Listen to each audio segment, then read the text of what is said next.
I'm packing up my trailcraft boat for another trip up the Kimberley. Now, 35 years ago, I had an old pearling lugger here, and I sailed up the coast and I went to an amazing place. And I showed that place in my film Follow the Sun, and I called it the Horizontal Waterfall. And I still get phone calls and emails from people all over the world asking me about the Horizontal Waterfall. So this is my latest trip to this very special part of the Kimberley.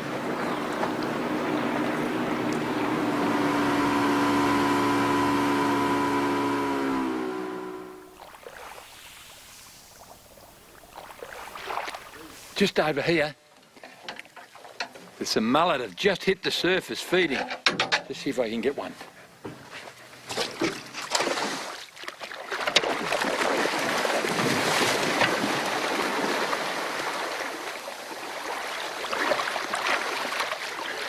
How's that?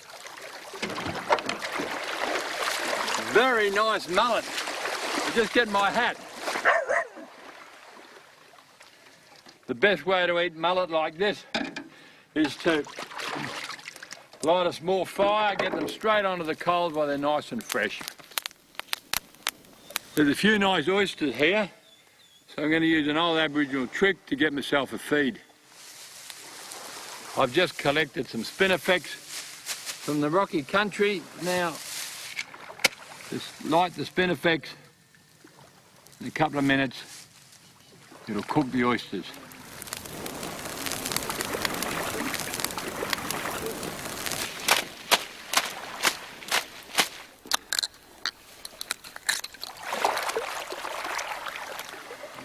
And there we have cooked oysters. And aren't they sweet? And this is where BHP made all their money, at the top end of King Sound on Cockatoo and Coolan Island.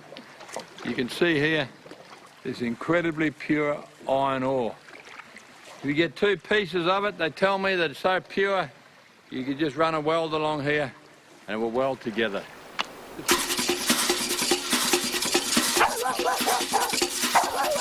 This is my crocodile alarm dog. See the croc here?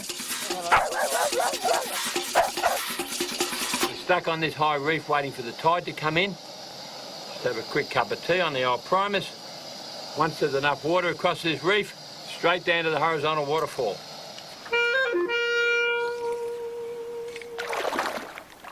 Another hook up. Nice little queenie. Straight back in the water. Oh, look at this. Oh. Now you're talking. Now we're into the That fish. is one of the nicest eating fish in the north. Now we can have a feast for lunch. This hand line is going off. Oh. Here he is. Oh. Lovely spotted cod. Normally I'd keep him. These are delicious to eat, but I've already got about 3 jack. So pop him back in the water. And here comes the tide. And with the tide come the sharks, and in a few minutes, we're off to the horizontal waterfall. I'm just outside the first entrance. You can see it there. This one is quite wide. You've only got about a 1.5 to 2 metre drop here at the moment. The one that we want to see is about another 400 metres through. That's a very narrow one. That's a dangerous one. What I want to do now is kick the motor over, go straight through there, down to the second one.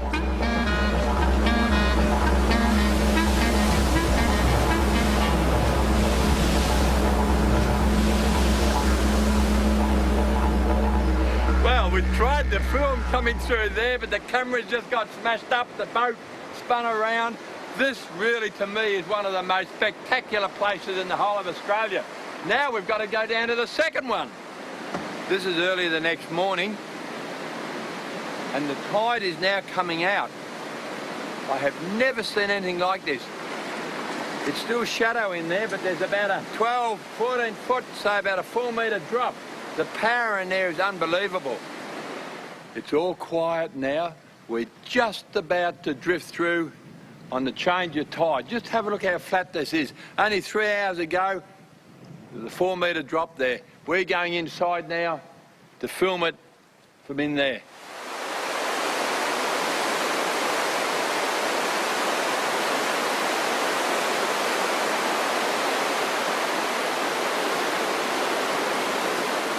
Without doubt, this horizontal waterfall here at Talbot Bay would be one of Australia's greatest natural wonders. We've got 11.5 metre tide coming in here at the moment, and when you take the boat out in that white water, it is the ultimate adrenaline rush. I've got to be a little bit careful here because I've got a back current taking me down there, and it's time for me to get out of here.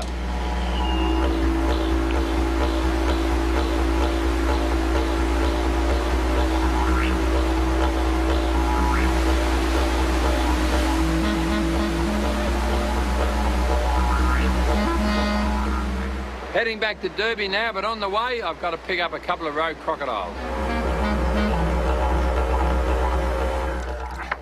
Oh, just have a look at this mackerel. This would be the most remarkable fish that I've ever caught in my 40 years on the Kimberley coast. We're just motoring into the bay here. I saw a huge splash. Some larger fish was chasing this one. This one ended up on the reef. We rushed over. The fish had hit its head. It was stunned on the bommy here. I grabbed a spear and zapped it just before it took off into the water. Quite remarkable. Now, Bund, look, there's our lunch. You've probably noticed in this series that I'm using a very different type of anchor. Well, this is a new design. It's called an anchor right. The best way to demonstrate it is just take it out here on the sand and I'll show you how it works. You can see here it's got a semicircular piece of steel here. So when you drop it over the bow, and if it hits the ocean like that, as you pull it, it automatically rights itself. If for any reason your anchor is fouled on the bottom, see how I've got it stuck here on the rock? What you do is you drive back over the anchor. Now watch this shackle, see this D shackle? It slides along here, comes back on the anchor and it pulls out. I have to check the area here for crocodiles before I pull the boat out. Now, to catch these crocs, I've just got a long bamboo pole here and a very small harpoon that just goes in the end of the bamboo there, just like so. With the spotlight, we can pick up the eyes of the croc, and when we get close, straight into the shoulder of the croc.